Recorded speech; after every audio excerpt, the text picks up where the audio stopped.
Keď je to pír africký, tak kde on bude bývať? Afrike, áno. A prečo je taký šedý, taký sivý, aby sa čo vedel? Maskovať, áno. Ale môžete si všimnúť, že ruby nad očami má aj také dlhšie pierka.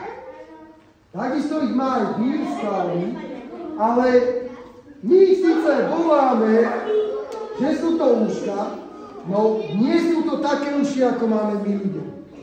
Oni nimi vôbec nepočujú, sú to len okrasné pierka. A ich keď niečo vystraší, urobia velikánsku kulu peria a potom tie pierka im stoja ako také ufonské anténky. Robí.